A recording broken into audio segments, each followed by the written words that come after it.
What's up, everyone? Welcome back to another episode of the BlockHash Podcast, episode 378. Today, we have the CEO, Luca Ambrosini, to talk about Rubicon Studio and the Web3 solutions that they are offering to their clients, with an emphasis on tokenization and what that is going to mean for the world. What kind of applications can it be applied to, and how can it really transform assets into a digital age?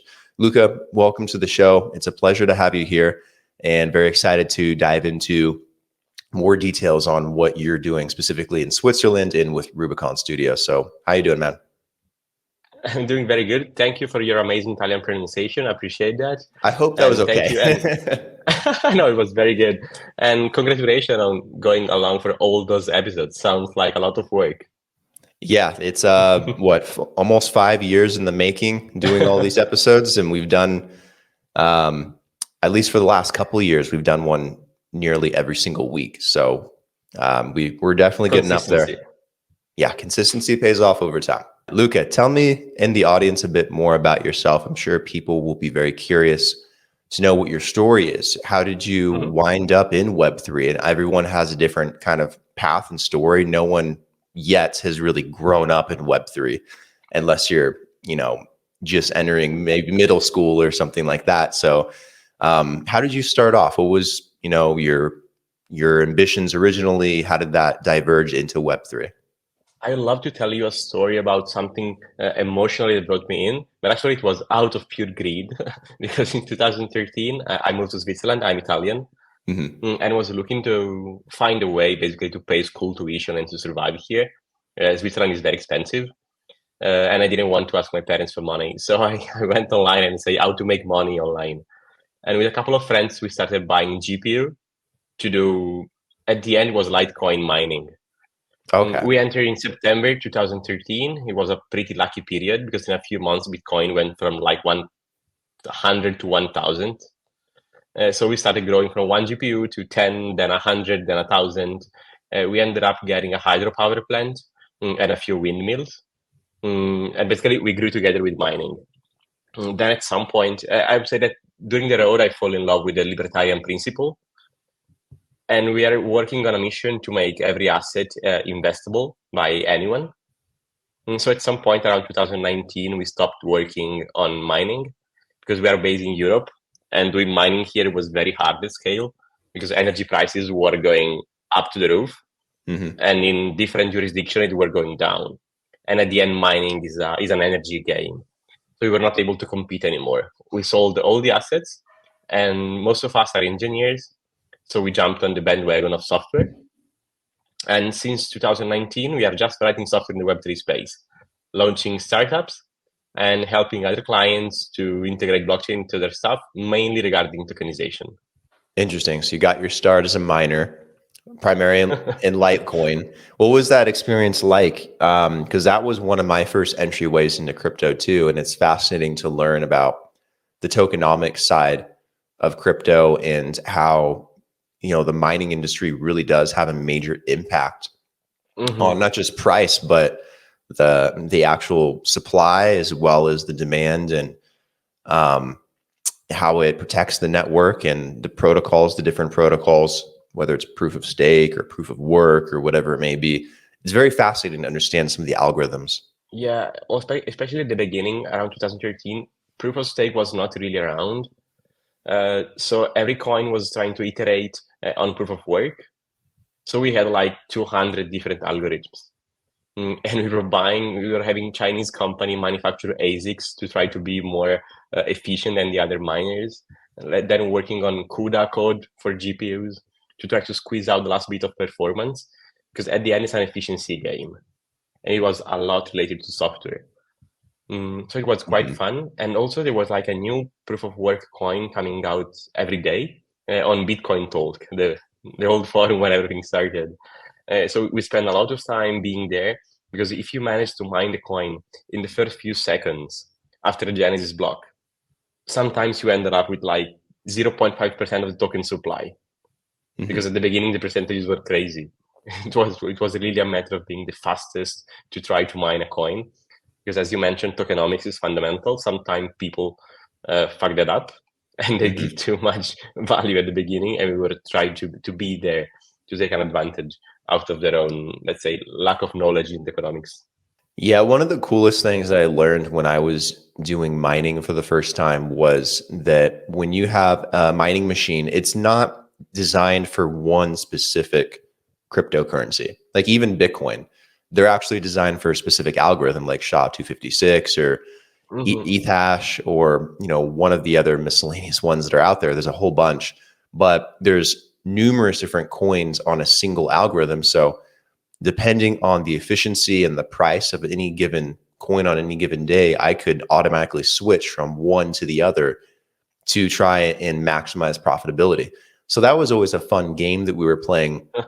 We'd come in every couple of days and look and see, okay, how's Ethereum performing versus Ethereum Classic versus Horizon or Zencash at the time versus Litecoin and then Bitcoin. So many memories.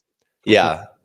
And it was really cool, kind of, swapping back and forth. This was before there was any kind of like regulation around it. Like I was getting letters from the bank thinking that I was running a money transmitter service. Like I was like an ATM or a bank or something.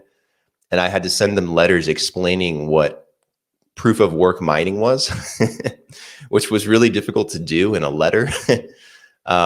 But they had froze my bank accounts for a little while until I had to explain to them. And then they unfroze them after I sent this long letter into like New York. And I don't know, that was a different time. Now it's regulations are completely different. Sometimes there's too many regulations, but that's part of the reason why you went to Switzerland, right? Because there's more opportunity to kind of experiment and try new things in crypto there. It's not as harsh. Yeah, exactly. Like when we started, we had the same situation that you just described. Like we literally went to the bank to tell, do you see this shoebox? This is producing money. We plug in energy, we get out money. And it was quite hard for them to understand. Like they thought we were lying, like we were doing some shady stuff. Then they understood. But I would say that Switzerland is one of the easiest places if you want to start a crypto business. For example, most of the things that we do in our company, they're based on what is called a DLT Act, in which they basically say that you can transfer ownership of stuff in a legally valid way with a token. So if I have a token which represents a watch, I can go to a Swiss judge and say, I have the token, give me the watch. Which may sound a little bit silly, but this enables a lot of stuff and is completely regulated in every jurisdiction in Switzerland. And we can do that with, let me make you a few examples to be more concrete. Any mobile object, like watch, whiskey, wine, art, precious stuff, but also shares of a company, debt, bond, any financial instrument can become a token and it's completely legal. And to do that, if it is a security, so like a financial stuff, usually a very easy way to understand if it's a security is, does it give you money periodically? If the answer is yes, that's a security. And in that case, you have financial regulation, you need a lawyer or something like us to help you. But if it's not something that gives you money, not a security, literally is like one piece of contract, and we can give you a free template, happy to send it to you, in which you transform a physical object into a token on any public blockchain. And what I love is that Switzerland, in the regulation, they clearly said you have to use a public blockchain. So if you use a private one, which I personally hate, you are not allowed to tokenize anything in Switzerland. Because the point of using a blockchain is to make it transparent for everyone. Like anyone, including the government, should be able to verify the blockchain, basically, and check who has the token, so who has the rights to own something. And no one it should be tamper-proof, like it cannot be modified. And this is achieved easily on a public blockchain. So basically they tell you, you can use Ethereum, this is what they use an example in the legislation, to transfer everything that you want. That makes also sense. The banks here are pretty favorable, I would say, regarding crypto businesses. So you can open up a bank account, and also we have banks that custody crypto. So it's quite a nice place if you want to start a crypto business, especially in the tokenization space. Yeah, that seems to make a lot of sense in wanting to do that on a public blockchain, maintain that sense of transparency, and it kind of backs against any kind of criminal element to it as well. Mm-hmm. So I think that's the right approach. But what are some of the possible real world applications of doing this? I mean, obviously there's probably a million. Being able to take a token and represent ownership of literally anything physical in this world. Being able to take something and create a digital version of it, or make it digital, make it more transferable, make it easier to put or verify maybe on a secondary marketplace. Like there's all different kinds of things you can do. In the US, fractional ownership of things like real estate or high luxury goods are also another thing people are exploring very commonly, as well as over private based equity and all these things. But what are some things like in Switzerland that you guys are experimenting with the most, that you think, around tokenization might be the most unique or the most helpful to people? Mm-hmm. A very simple one we've done is watches. And to me, they are under the democratization umbrella. So I probably would not spend 100,000 on a Patek Philippe watch, but usually if you want to buy a watch for investment purposes, you should really buy a top 1% watch. Usually out of production, like it has to have many characteristics to be a store of value, but usually they are also priced very high. So you may not want to buy a whole watch. Like usually they say that alternative investment should be 5% of a portfolio. So if you have to spend 50,000, you should get like a 2.5 million portfolio. If you don't have it, maybe it's better to buy just a fraction. And what we transform one single watch in thousands of tokens, so that you can buy like 1% and speculate on it, or transfer on the secondary market, so it becomes very, very liquid. This one is online running. You can check it out at elephantclub.io if you want to test it. And I think that the ticket is 250 euros, around $300 to start in. And there is a secondary market running. This was the simplest because you don't need any license at all.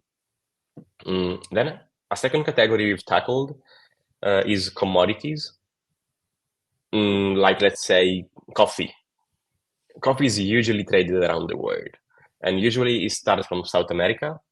It gets harvested, then it goes on a ship. It can come to Europe or to North America, but it takes weeks. And during that time, they change hands so many times. A lot of traders are exchanging paper contracts because they want to buy, they want to sell. They're usually traders, like they don't trade stocks, but they trade coffee, and there's a lot of them. Like it's a multi-hundred billion market probably. And also when the coffee reaches land, they start to be parceled, like in smaller amount, and then to go around.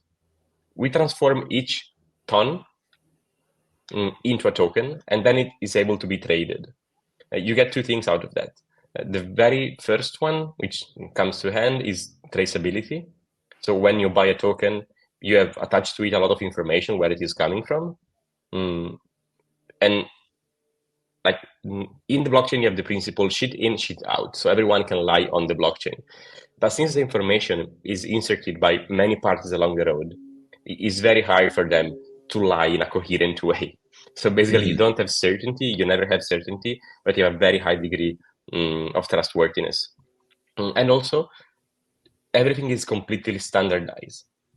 So you don't have 200 parties with 198 different contracts trading between them. They just exchange a token. And the transaction cost goes from thousands of euros of dollars to like $1.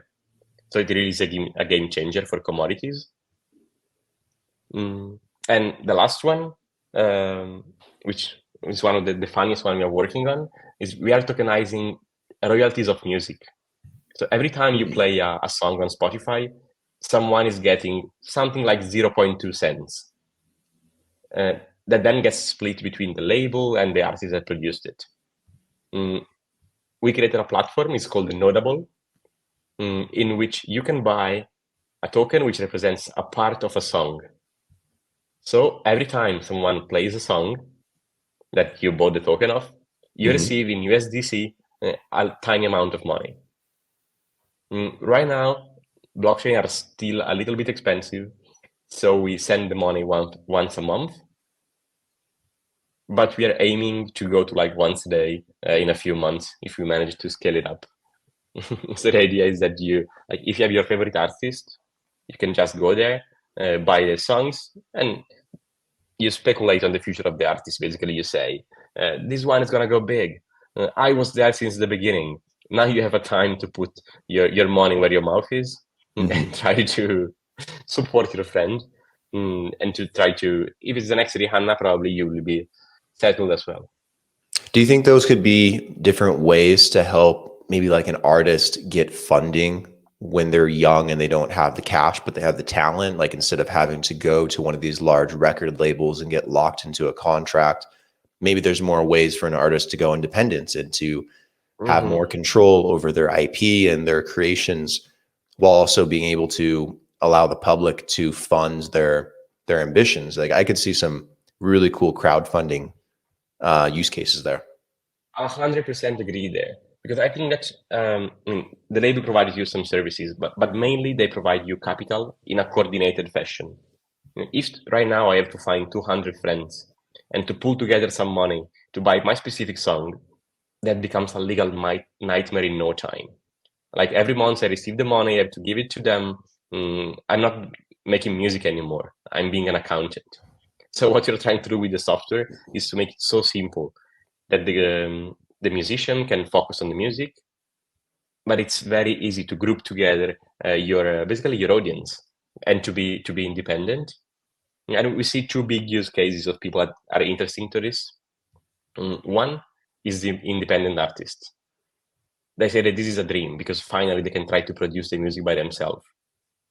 And they can sell things in advance, like also the tickets.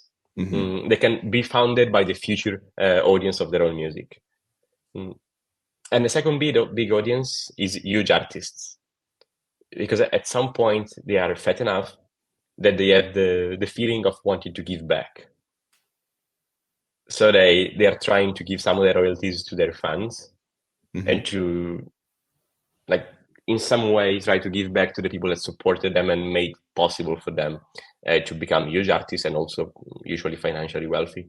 Funny you brought up the coffee example as well, because I live in Colombia and this is like the coffee capital here, not in certain parts of Colombia. And I've gotten a little bit familiar with the process of coffee and, what that distribution line kind of looks like. How does it go from the farm to Costco in the US, right?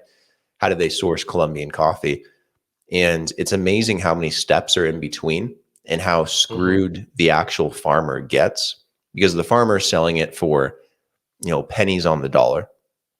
And by the time it goes through 10 different intermediary steps, the price of the coffee continuously goes up and up and up. By the time it gets to, Costco, they're selling it for a small fortune per bag or per kilo of coffee. And unfortunately, that's not fair to the farmer, because there's so many things in between that could be eliminated using blockchain, using things like tokenization, allowing for different methods to track the coffee, to put it through a refining process, to verify it on chain.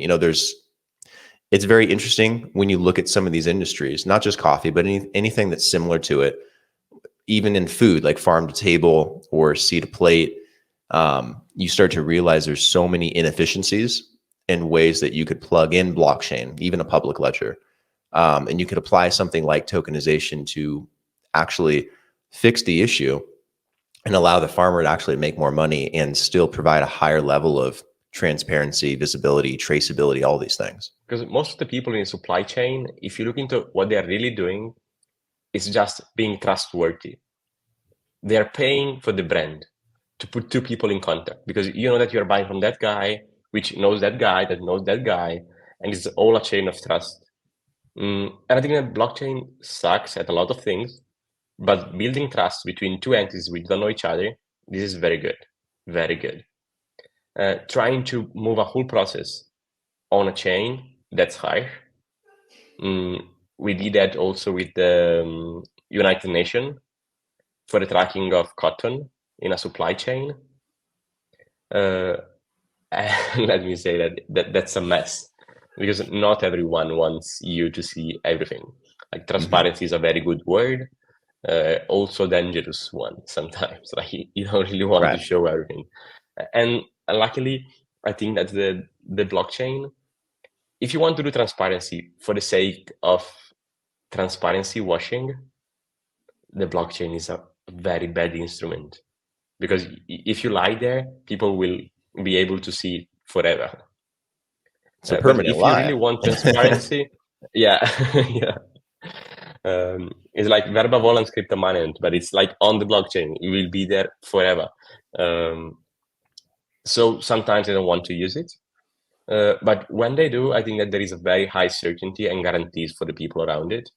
And also, I don't think that when we try to sell tokenization to people, we usually don't push it on transparency, because that's kind of mixed feeling situation. But we push on efficiency, because when you make it standardized, it is cheaper to trade, cheaper to transfer, and you go from a lot of paper to nothing on a platform. So the cost reduced by an order of magnitude, and I think that is the bigger thing. Like company make more money because they reduce costs, and usually, since the cost becomes very low, people can invest in it and make money out of good businesses. When you're working on these different things with tokens, are NFTs, one of those tokens that are kind of present in that thought process as well? Because it's interesting how broadly applicable NFTs can be across different industries and how many problems they can help solve, but they've only been used for JPEGs and funny pictures of cats and silly trading cards and digital collectibles with really no value. And it's kind of unfortunate because the technology behind it is very fascinating to me and what it could be used for. So I'm curious if you guys have played around with maybe some different use cases with NFTs and maybe where you think that could go, when NFT 2.0 eventually happens, maybe what that could look like. We work with both fungible tokens and non-fungible tokens. So in the standard case, like when I mentioned you the shares of the song, each share is not unique. Like they are completely exchangeable with one another. So in that case, we use normal tokens like ERC20 for the technical guys listening. Right. But for example, in the commodity case I just mentioned, everything there is an NFT. Yeah, what we do in practice is that we put the coffee in things which are called big bags. It's like one pallet, 1 square meter, cubic meter, and we attach a QR code on top, which is a unique identifier of that coffee there. And we create an NFT, which is the digital twin of that cubic meter of coffee. And it goes sent around. And this is very important because we need to be able to attach information to that specific big bag. And information cannot be attached to a normal token, but to an NFT you can. Because like every Bored Ape, even though it's just a photo of a monkey, it's unique. So if it is unique, you can say, okay, this one is that, landed in that place, it won't be transferred to this one. Like you have the complete history of each single item, which is exactly what we want when we want to push traceability or physical items. So I think that NFTs will become pretty useful there. And I'm a fan of this use case, I would say. I'm not a big monkey holder at the moment, so I prefer this NFT 2.0. Yeah, I used to have quite a lot of NFTs, but I had a hard time buying ones that I couldn't justify, like a Bored Ape, for example.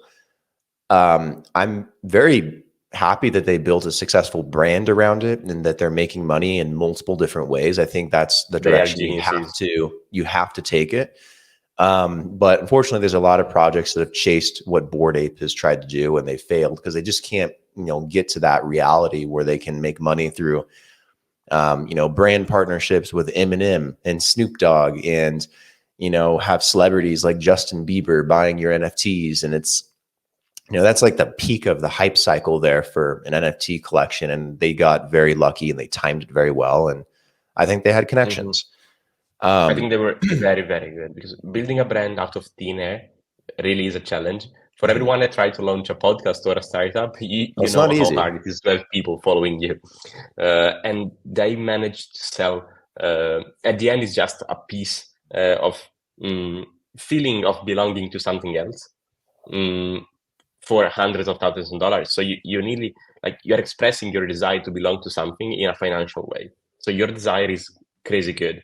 And I'm a big fan of what they've been able to do.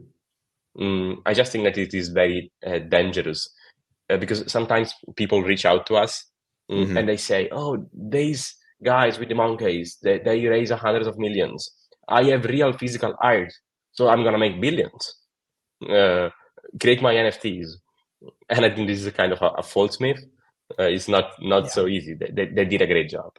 Yeah, and art in NFTs is again something people I think misunderstand, because the NFTs pretty much represent the artwork. I mean, because they're also selling the physical artwork aside from it, and for an artist, art is all subjective. You know, if the wrong person walks into an art gallery and wants to buy a painting for $100, then you set the base price of that painting for $100 if no one else is bidding. But if the right person walks in and they see your painting, and your painting is just a little giraffe with a tree next to it, and it's like nothing special, but they think that it's insightful and meaningful to them, and they want to pay you $1 million for it, well, then shit, then your giraffe is worth $1 million. So, you know, art is not one of those industries where you can go to an expert and they can appraise it and say, oh, this is going to be worth thousands, millions of dollars. Maybe it'll sell for $1 billion one day. It's unfortunately not a stable economized market. So when you couple that with NFTs, you know, it's, you know, complete wild west. You don't know what's going to happen. You know, you have to really build some kind of credence around you as an artist, build up a reputation and a portfolio, and you have to get into media and you have to get well known. And it's just not a good business model unless that's all you want to do in your life. And I know some successful artists. I do. And I know some successful artists that have successfully transitioned to NFTs. But they're very rare occurrences. An ordinary person doesn't just do it and then make tons of money. Now, if you're applying something with real value to it, it could be real digital value too. Like the metaverses that were coming out over the last like 6 or 7 years that were like blockchain focused, like Decentraland, crypto voxels. You know, there were tons of them, Somnium space, and you could buy like actual land represented by an NFT. Now that's an interesting use case where you can actually obtain something that could have some value, and that can back the NFT and make it more worthwhile for people to own. So, you know, when the first wave of NFTs came around, there's a lot of it was a mixed bag of all these different things. And some of these things really did not make any sense. And then there were some things that were just premature, but they did make sense. And that's why I'm very excited to see where NFTs go in the future, because I think with what you guys are working with, tokenization, and people learning that you can apply it to actual things of value or assets in the real world, in the virtual world, will maybe make it a much stronger industry than it started out as. I think so too. And I love the example you brought up about digital items, pure digital items. I basically grew up inside World of Warcraft. I think I spent like 7 years in there. And I think that I felt kind of emotional attachment to some of the items I had inside the game.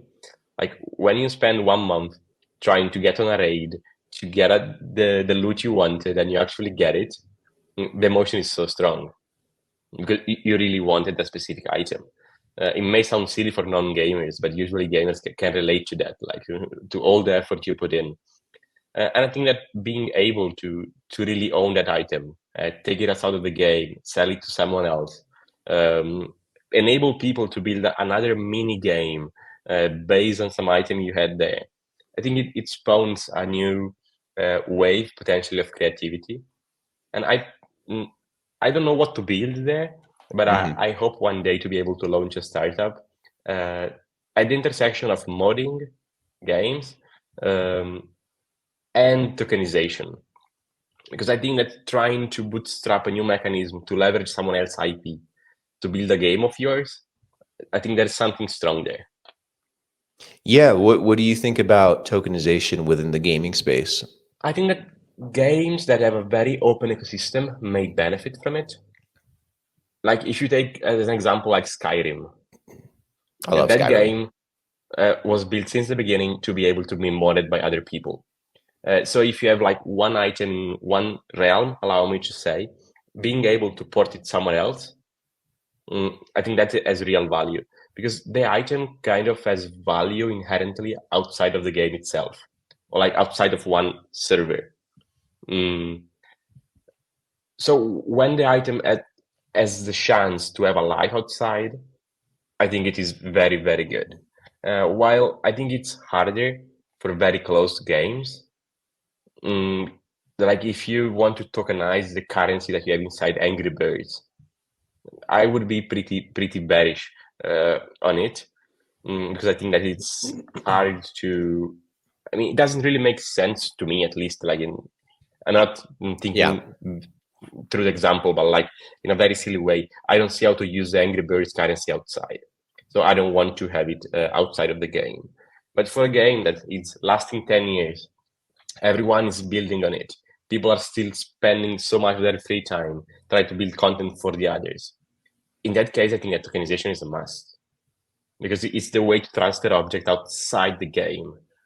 And when I say outside, I mean two things. One is like outside physically, like from one server to the other, but also outside in the realm of time. Like the game is not supported anymore. You don't have official servers anymore. But since the database of the items of all the players it's outside, the community can bootstrap a new world and build over the existing user base, which to me sounds very exciting. Yeah, as the gaming industry just continues to get bigger, there's more of a demand for people to want to keep what they're building or what they find.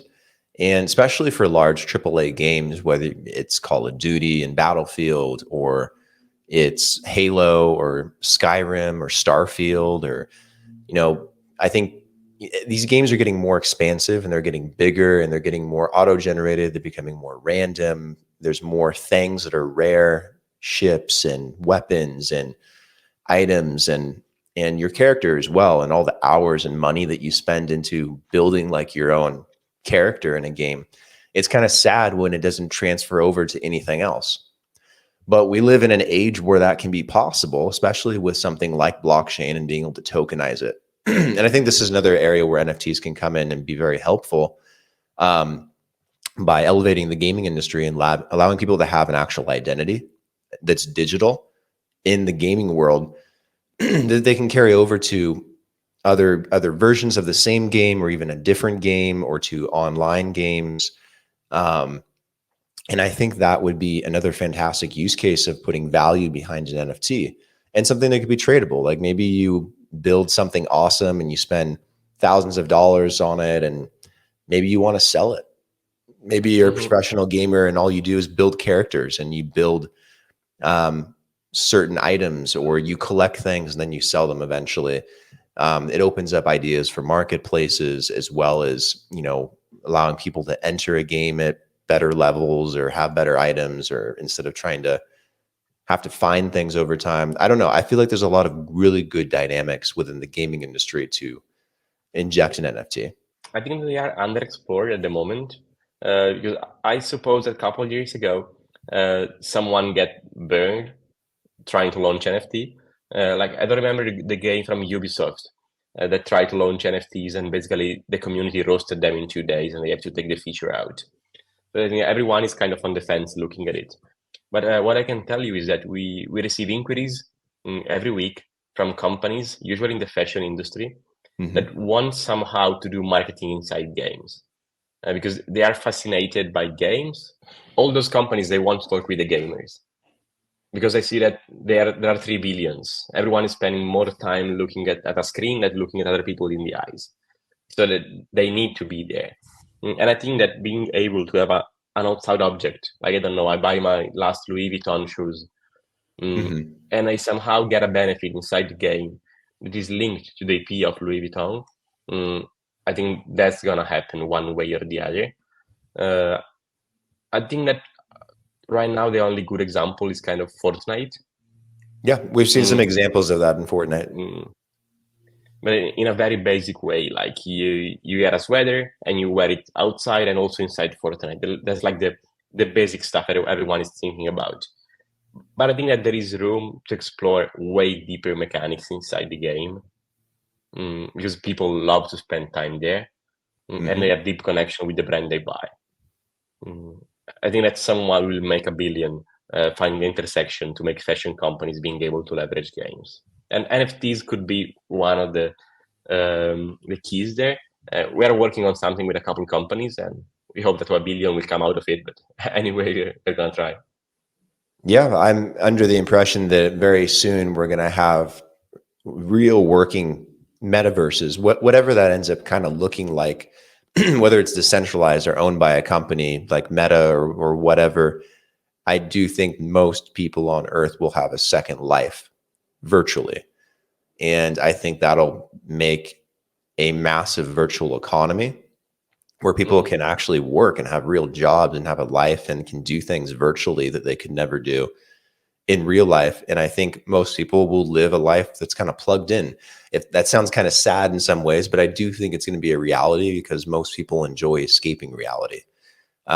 So I think it's a matter of time before there needs to be a use case for NFTs to bring in assets like fashion or things from the real world into a virtual one, as well as tokenizing to bring back to the real world. So I think it's going to happen inevitably. It's just kind of, how does it start and what does it kind of look like, from first glance through development? Read or watched Ready Player One? Yeah. I think that they had an amazing plot about what's going to happen.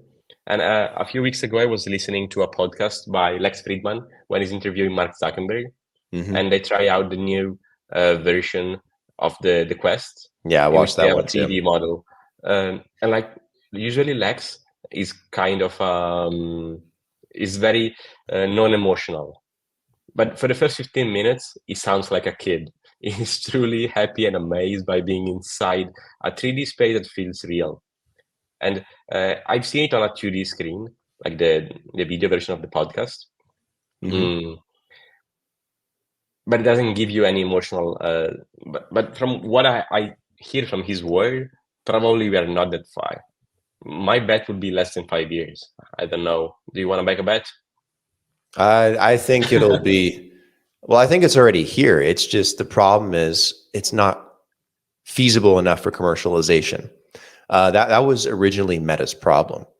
They built this nearly 10 years ago. It's existed for a while. I remember when Oculus Rift first came out, it was incredible. Before that, they could do everything without cords, before they had the camera systems and all this stuff, and you had to have a PC to use it. It's not like any of this stuff hasn't existed for a while. The problem is the price point. It's too expensive to build something that's this good while also making it easy for a consumer to go buy. That's why Apple's Vision Pro, is cool as it looks and everything, it's still like $3,500 to buy. The average consumer, struggles to buy a TV, and there's inflation right now. Like that's not something they can go get. Unfortunately, it's going to be targeted to people that have either a higher income or they're in business or they're in the corporate world, or, maybe there's different functions for it. But it's not something easy to acquire. Like most gaming setups don't even result in being half that cost. So the technology's here, and it'll become mainstream once the pricing becomes more feasible. Like it's got to be worth a couple $100. It's got to be like $300, $400, $500, and there's got to be some entryway for people to get in.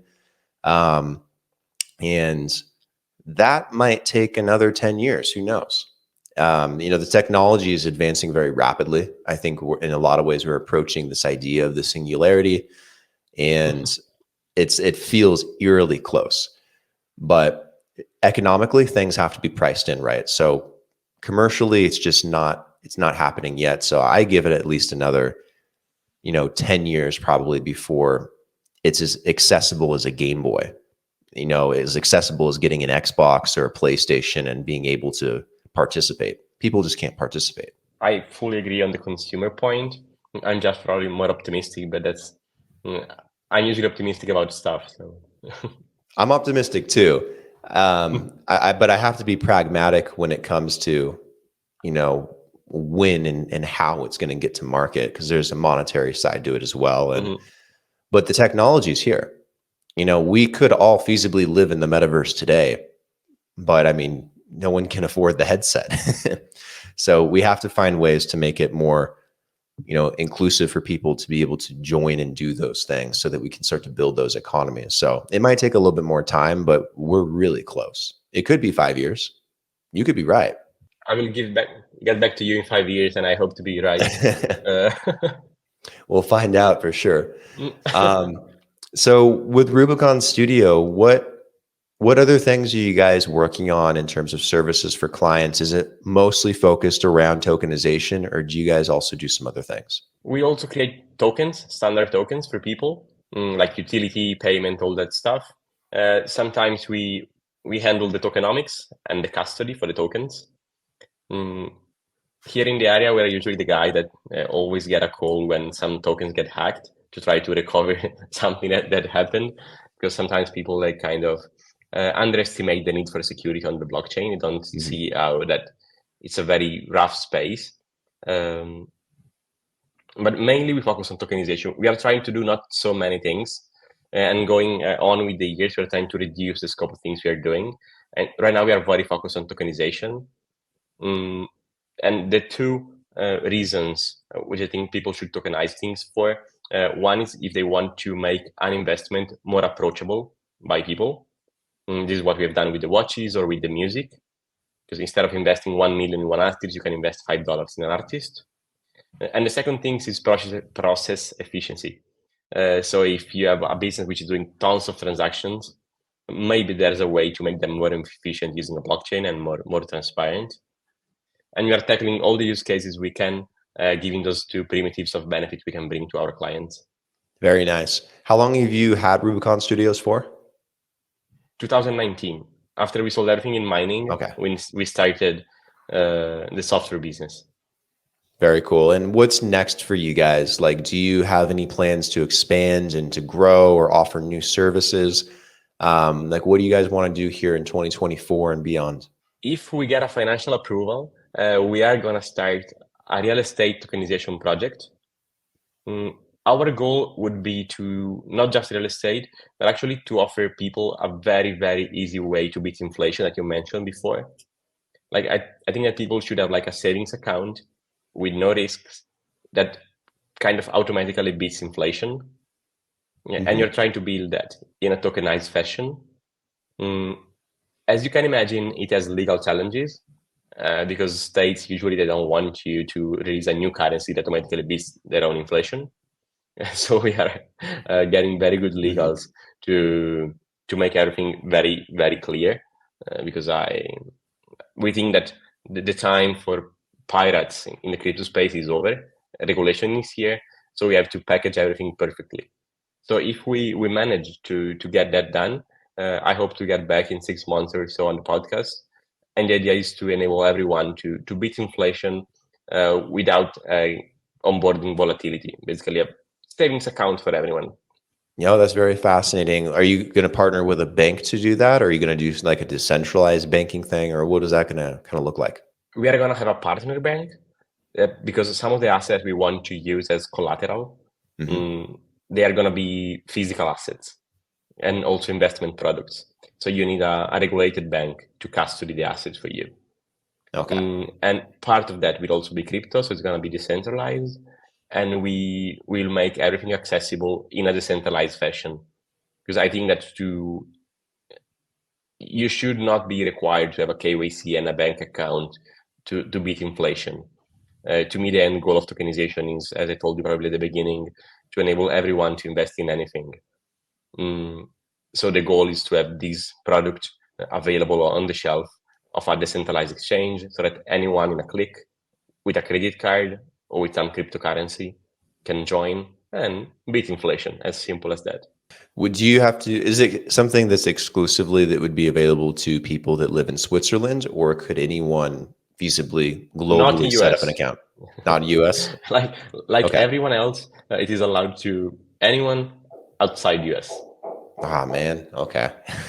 But you are in Colombia, so you're fine, probably.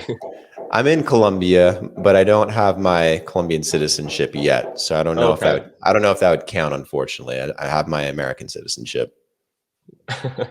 Or what about a company? Could you have like a Swiss company that could have like a Swiss savings account or something like that? We're going to release it from multiple jurisdictions, Hmm. one of which is going to be Switzerland. But we are going to need more than one company in more than one place. Also, because of European regulation, you need to have basically one company in each European state. The only thing is that right now, the SEC position on crypto assets, it's quite vague. Hmm. So we don't want to have issues with SEC. And until the situation clarifies, we prefer to stay outside of the US market. Yeah, I think that that makes there is a very sense. high risk there, like a higher risk and the opportunity. Like American people have a lot of money, and you are a lot. But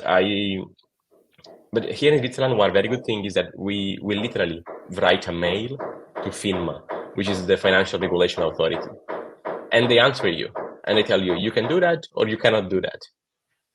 And if they tell me no, I try to find a different way to do it. Like I propose it to them, like if I adapt this, does it work? And after a few months, you know what you can do. And this allows me as an entrepreneur to be in the position to take a risk, like market risk, because maybe no one wants to beat inflation. Yeah. But at least on a regulatory point of view, I'm clear. While to my knowledge, in the US, to have this dialogue is a little bit harder. Yeah, So it is. at the moment, we are staying outside. Yeah, I don't know why everywhere else in the world it seems to be much easier. And in the US, when you reach out to an agency like the SEC and you try to get clarity on something, they don't tell you anything. If they do tell you anything, they give you ambiguous answers that aren't clear, and then they turn around and sue you. It's like you're asking for help, and then someone comes over and beats you in the head with a club. It's, like that's American regulation. It doesn't make any sense. So I wouldn't want to touch anything in the US or have US clients at this point in time, at least until certain things change, maybe over the next couple of years. It's very I frustrating. mean, I'm not the best expert, but if there is maybe someone in the audience that is ready to take the challenge of bringing such a product to the US, more than happy to jump on a call and try to understand. To me, it's just that I perceive a very high risk, so it doesn't challenge my risk appetite, and I prefer to stay outside. But maybe I'm just overestimating it. That's pretty much We it. might know some people that could potentially help with that and maybe create a more clear path to doing it with US citizens at some point. But we can explore that at the time, maybe when you're ready. But where can people go to check out Rubicon Studio? Where can people go to find you online? If they want to get in contact or have a conversation, where would you direct them? There is a website which is called rubiconstudio.ch, where you can see some of the case study we worked on, and there is a contact form there. While if you want to know more things about me or just send me a DM, this is Ambros, Ambros, on Twitter, and I try to reply to all the DMs. Luca, this has been a really good episode. I think we covered a lot, especially in regards to tokenization and NFTs. And I think that it'll be very insightful for a lot of people to get a better understanding of how you can apply this stuff to real life, what some of those use cases will be like, some of the things that you've been working on, as well as, maybe what this is going to look like in a couple of years, and 5 years, and 10 years. I think that's, very valuable to a lot of people. So thank you for taking the time to come on and to share the knowledge that you have on this, and, what you think this is going to shape up in Web3. And I'm very excited for it. I do think tokenization is probably going to be the biggest driver of this entire industry going into the near future. And I think a lot of asset managers know the same thing. That's why they're getting into crypto as well and spending so much money and creating ETFs and all this crap. And they very publicly say it all the time. Tokenization is the future. We want to get into tokenization. And so I think it's going to be a very interesting future ahead. So thank you for sharing. Been great. This is awesome. This was fun. So thank you so much for the invitation. I hope to speak soon again. Yeah, likewise. Definitely. Take care. We'll talk soon.